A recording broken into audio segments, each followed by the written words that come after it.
Hello दोस्तों, नमस्कार। SMKC channel में मैं आप सब लोगों का दिल से बहुत बहुत स्वागत करता हूं। अगर आपने पहली बार विजिट किया जरूर चैनल को सब्सक्राइब कर लेना। फ्री स्टॉक मार्केट क्लासेस इस चैनल को भी चाहो तो फॉलो कर सकते हो, सब्सक्राइब कर सकते हो। यहाँ पर भी बेल आइकन को हिट करके ऑल जरूर सेलेक्ट करके रख लेना। इस चैनल का लिंक ऊपर आई बटन पे नीचे डिस्क्रिप्शन में मिल जाएगा। एंड आज के दिन की बात करें तो इसी चैनल के ऊपर जो वीडियो आया था उसको जरूर देख लेना, लिंक ऊपर आई बटन पे दे दिया है। तो चले दोस्तों, फिलहाल तो अब इस वीडियो को स्टार्ट कर लेते हैं।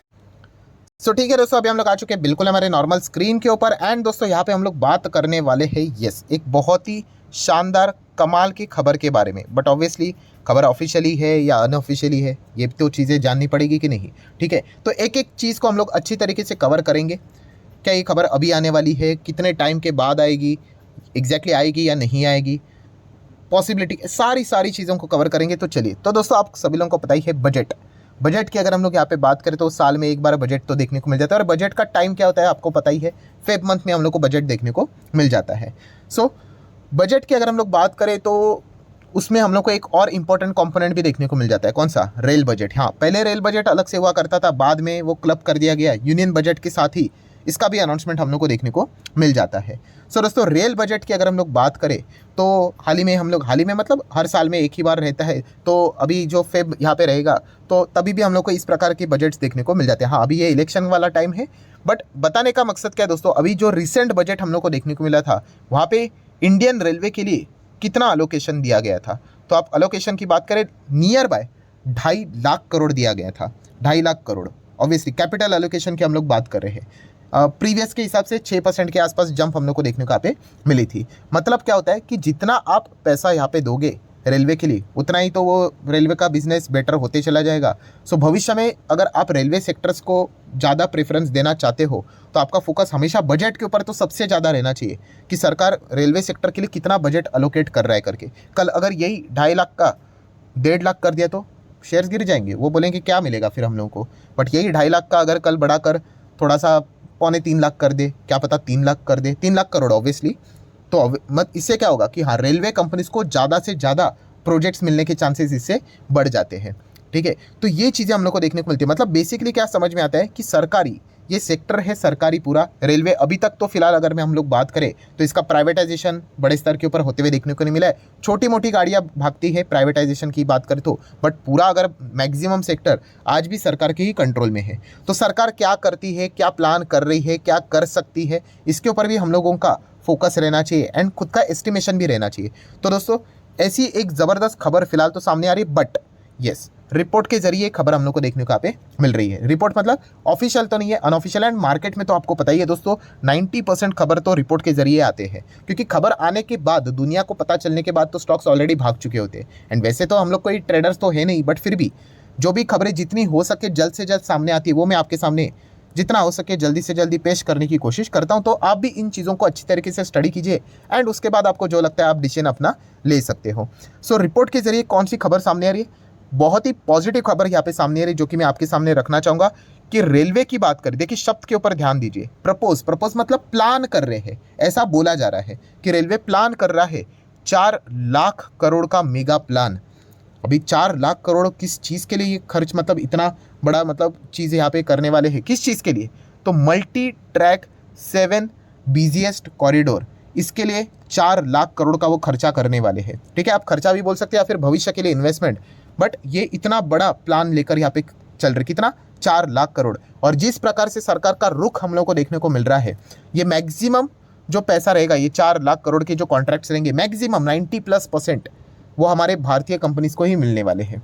तो डेफिनेटली यहाँ पे जो भारतीय कंपनी है उनकी तो बल्ले बल्ले हो जाएगी। हाँ, बट जैसे कहा है कि प्रपोज है, ठीक है, होगा नहीं होगा वो बाद में देखा जाएगा। एंड अगर होगा तो एग्जैक्टली 4 लाख करोड़ होगा, 5 लाख करोड़ होगा, 2 लाख करोड़ होगा, वो बात की बात है। बट अगर ये चीज़ें अगर सच हो जाती है तो आप अंदाज़ा लगाए कि रेलवे कंपनीज को और कितना बड़ा यहाँ पे बिजनेस मिल सकता है। तो इसी चीज़ को थोड़ा डिटेल में जानने की कोशिश करेंगे। तो आप देख सकते हैं दोस्तों कि बताया जा रहा है इंडियन रेलवे प्लान कर रहा है, प्रपोज कर रहा है 4.2 लाख करोड़ मेगा प्लान, यहाँ पे multi tracking of 7 high density corridors, मतलब जहाँ पे हम लोग को ज़्यादा भीड़ देखने को मिल जाती है। तो ये 7 जगह हम लोग को देखने को यहाँ पे मिल रहे हैं। जैसे कि अगर हम लोग बात करें दिल्ली हावड़ा की बात करें, मुंबई हावड़ा की बात करें, दिल्ली मुंबई की बात करें, तो ऐसे 7 जगह यहाँ पे बताई जा चुकी है।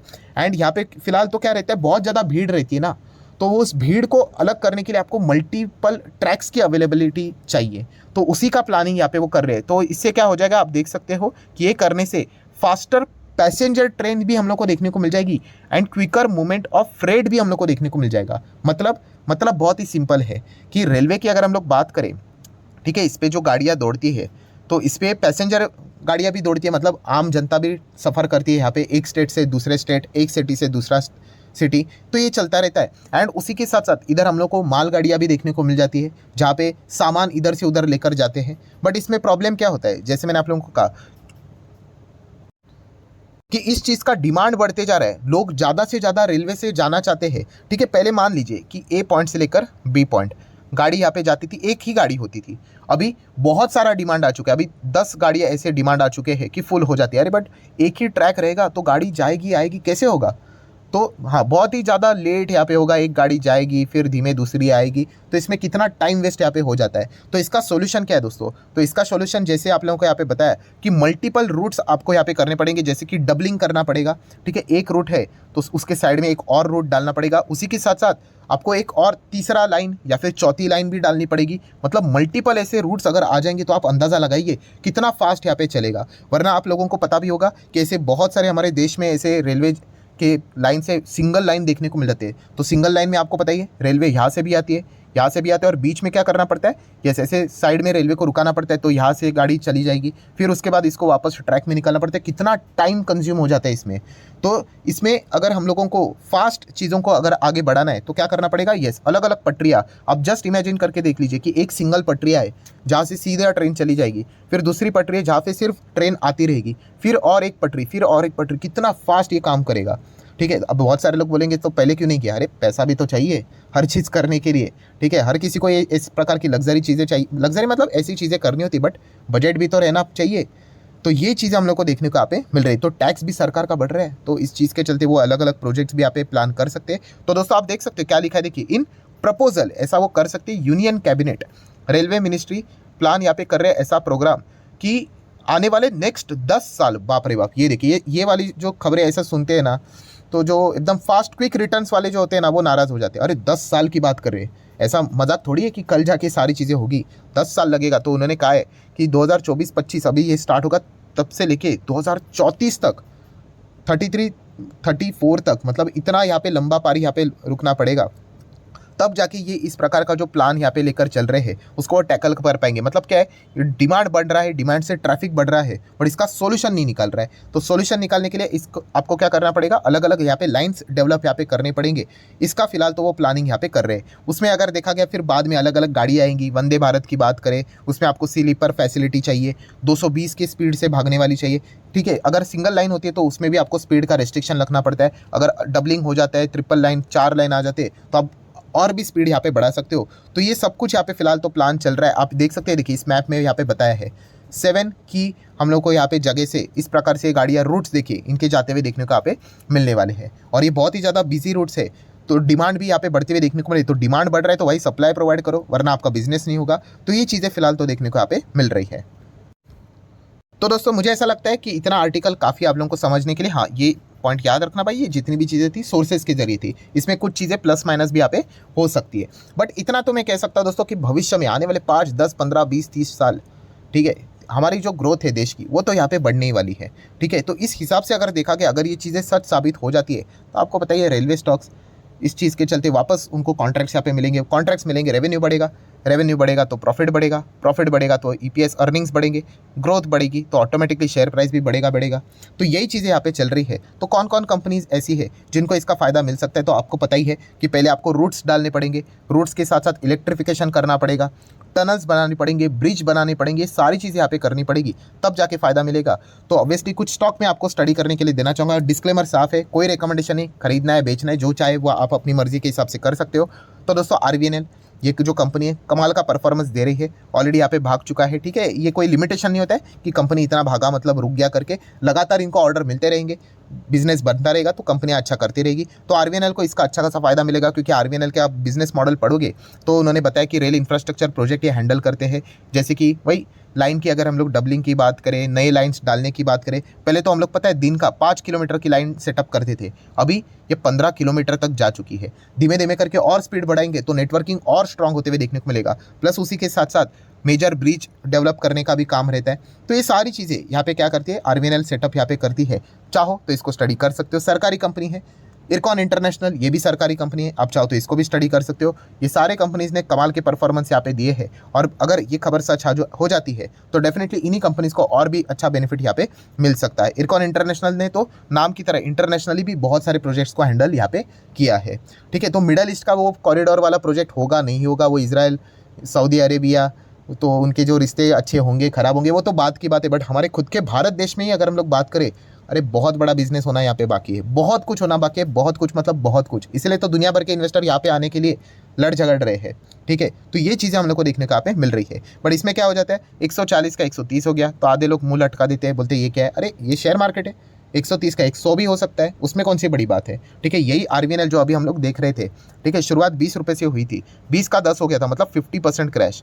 ठीक है, लोगों ने बेच दिया, आज देखिए 158 हो गया, पछता रहे कि नहीं। तो बिजनेस के हिसाब से हम लोगों ने सोचना होता है। अगर आपको लगता है कि हाँ भाई बिजनेस में दम नहीं है, मुझे सरकारी कंपनी नहीं चाहिए, स्ट्रेट अवे इग्नोर कर दो। बट प्राइस 158 का 258 हो गया तो फिर तितलियाँ उड़ने लगेगी दिल में कि अरे खरीद लेते करके, ये कोई बात नहीं हुई। कल वो 258 का 200 हो जाएगा, फिर तितली गायब हो जाएगी, फिर बोलोगे कि हम लोग फंस गए करके। तो ऐसा वीडियो गेम नहीं खेलना है, ये मैं बहुत बार आप लोगों को कह चुका हूँ। बिजनेस को समझना है। आईआरएफसी भी फाइनेंस यहाँ पे प्रोवाइड करेगी इस चीज़ को, तो इसको भी बेनिफिट यहाँ पे मिल सकता है, चाहो तो इसको स्टडी कर लेना। रेलटेल भी रहेगा, नेटवर्किंग से रिलेटेड वाईफाई सारी चीज़ें सुविधाएं प्रोवाइड करेगी, इसको भी फायदा हो सकता है। एंड उसी के साथ साथ आईआरसीटीसी को भी फायदा मिलेगा, बट बाद में। क्यों? क्योंकि पहले तो लाइनिंग यहाँ पे आनी चाहिए, डबलिंग होना चाहिए, 3 लाइन 4 लाइन यहाँ पे हो जाए, फिर पैसेंजर ट्रेन ज़्यादा दौड़ेगी, फिर उसको फ़ायदा यहाँ पे मिलेगा। ठीक है, मतलब आपकी गाड़ी का धंधा है और रोड ही नहीं है, तो पहले तो रोड तो सेटअप कर दो, फिर उसके बाद ये सारी चीज़ें हैं। तो आईआरसीटीसी को भी फायदा मिलेगा, बट एकदम लास्ट में। पहले ये कंपनियां इंफ्रास्ट्रक्चर वाली मजे लेंगी।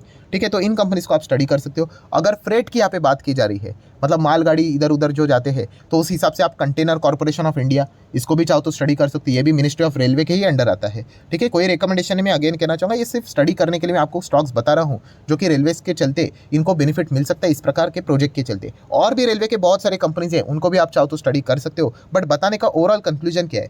कंक्लूजन एक ही है कि हाँ, हमारे भारत देश की ग्रोथ भविष्य में कमाल की रहने वाली। हाँ, इसमें ऑब्स्टिकल्स जरूर रहेंगे। अभी सबसे बड़ा हर्डल कौन सा है इसमें? एक ही हर्डल है, कौन सा? हाँ, इलेक्शन। इलेक्शन एक ऐसी चीज़ है जो कि बहुत ज़्यादा यहाँ पे इन चीज़ों में हलचल लेके आएगी। कौन आ रहा है, कौन नहीं आ रहा है। अगर आ रहा है तो मेजॉरिटी के साथ आ रहा है या फिर कम आ रहा है, बिजनेस ज़्यादा होगा या फिर पॉलिटिक्स ज़्यादा होगा, ये देखना इंपॉर्टेंट है। क्योंकि ये सारी सरकारी कंपनियां हैं। अगर सरकारी यहाँ पे स्टेबल प्रॉपरली अगर नहीं होगी, इधर उधर की चीज़ें होगी, तो ये कंपनियां क्या से स्टेबल रहेगी। ठीक है, तो बिजनेस कम होगा, बिल पास कम होगा और पॉलिटिक्स ज़्यादा चलेगा। तो ये भी चीज़ देखने वाली यहाँ पे होती है दोस्तों। ठीक है, तो इमोशनली हम लोगों को डिसीजन नहीं लेना होता है। अभी इलेक्शन का टाइम यहाँ पे आएगा, मिनी लोकसभा इलेक्शन भी देखने को मिलने वाले 5 राज्यों में जो इलेक्शन है, उसके बाद लोकसभा का भी इलेक्शन होगा। एंड उसका परिणाम डायरेक्टली इन सरकारी कंपनी, सिर्फ रेलवे नहीं, बाकी जितने भी है, डिफेंस भी है, फर्टिलाइजर है, ऐसे बहुत सारे सरकारी कंपनी है, उनके ऊपर भी हम लोग को पढ़ते हुए देखने को यहाँ पे मिलने वाला है। तो जरूर अकॉर्डिंगली आप लोगों ने क्या करना है, रिस्क देखकर स्टडी यहाँ पे करना होता है। ठीक है, सो आशा करता हूँ जितने भी इंपॉर्टेंट पॉइंट्स थे सारे यहाँ पे मैंने कवर कर लिए। वीडियो अच्छा लगे तो चाहो तो लाइक एंड शेयर भी कर सकते हो। So that's it, thank you very much दोस्तों। वी विल बी मीटिंग हर एक वीडियो, तब तक के लिए बाय बाय।